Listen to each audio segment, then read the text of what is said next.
Hey everyone, this is Crystal Escobar, and you're listening to the Wannabe Balanced podcast. This is episode number 141.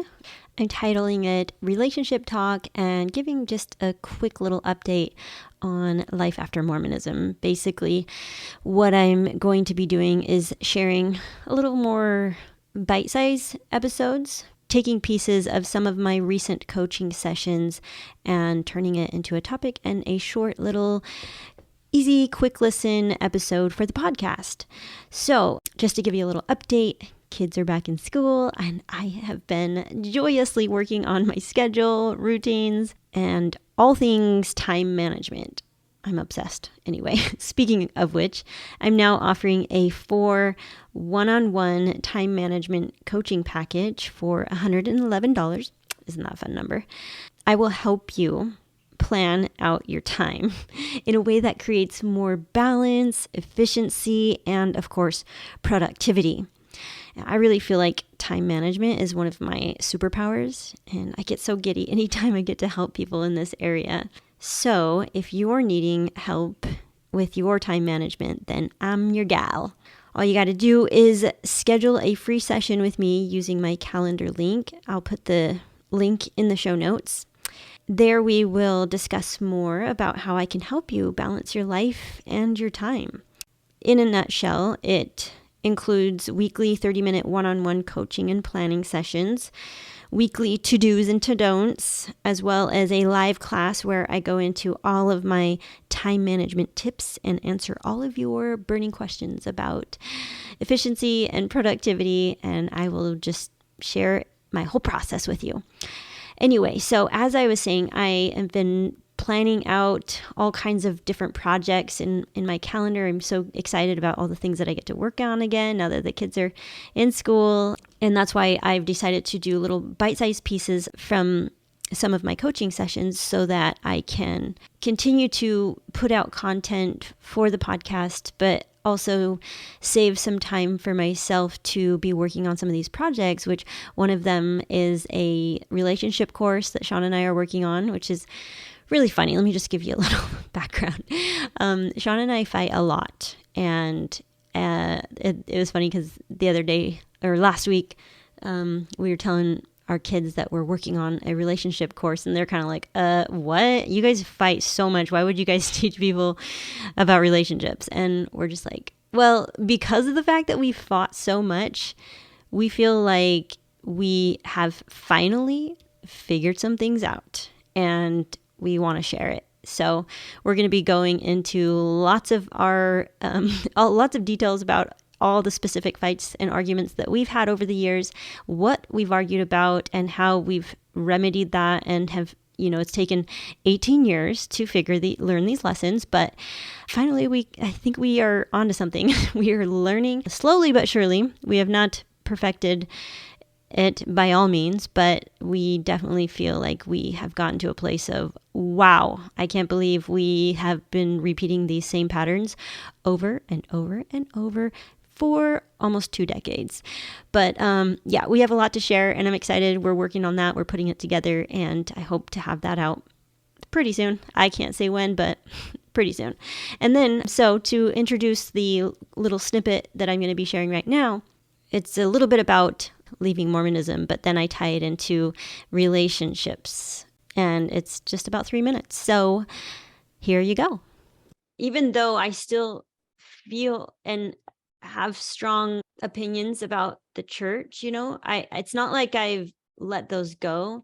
It's the fact that I realize that if I do want to see change, in around that, is I have to be just focused on myself changing, and because I'm just going to perpetuate the problem if I continue to try to have, war and arguments and all of that. And so just turning the focus back on myself, and just believing that just by me living and being in my vibration and where I'm at, I'm doing the most good for me, living and focusing on how I can improve. And because we feel called to like help others. And so I feel like I haven't lost that. It's just that I redirected the energy back to myself. I'm kind of going to bring it down to my own relationship, because Sean and I, in our relationship, we've just had lots of ups and downs and just a lot of arguing. And but I had to realize that I kept wanting him to like change certain things about himself and stop doing certain things. And it was just causing me so much anger and frustration, and always like watching him and being like, oh, is he going to do the thing I told him not to do anymore? Or like, is he going to keep doing this? And, and then I just had to realize that I am the one causing me thinking that I'm going to change him by being upset and pointing out everything that he's doing wrong is never going to change him. Anytime I want to like look at him and criticize him and point out the things that he's doing that annoy me, I have to look back at myself. Like, okay, what do you do that it is annoying? Like, can you try to overcome the thing? Can you try to be more of a person that is pleasant to be around and not so, so it's just reminding yourself to turn back to you, stop looking at the church, stop looking at your spouse, what they're doing wrong. And the best way you're going to have an influence on anybody is by you changing yourself and getting to that place of like, I can, when I'm thinking about Sean, I can be totally zen when he's in a rotten mood or something. I can do that, instead of like, he's in a bad mood, then it makes me in a bad mood, and just blaming him that I'm in a bad mood now because he was in a bad mood, and just being so frustrated about it. And then just trying to be like, I can be centered even when he's not, I feel like I'm in a place where I don't think about the church anymore. I've processed a lot, and I don't, and also I've made conscious decisions not to engage in Mormon enlightenment only. And I don't suggest that for people. I'm just saying when you feel like it's the right time. Yeah. And we just felt like it was about a year or two ago where we were both kind of like phasing out of that, and we had to make a conscious decision at that point, like, okay, I think we're ready to move on, and it's not serving us to keep rehashing everything. We got it all out, we expressed a lot online, and it felt really good to do that, but then we realized that we were just staying stuck there. So we had to just say, okay, we left the Mormon church, now we're leaving Mormon enlightenment.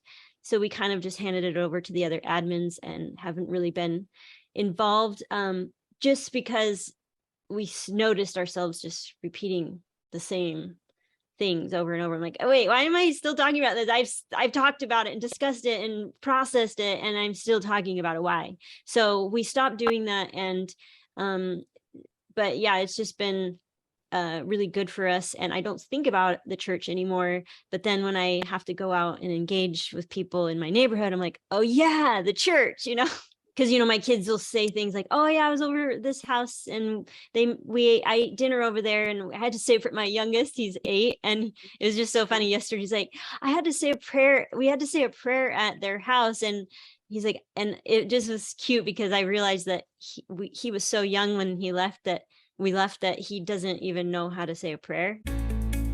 Thanks for listening to the Wannabe Balanced podcast. Get access to free resources available at wannabebalanced.com. If you love the show, then leave a review or share it with a friend. Until next week.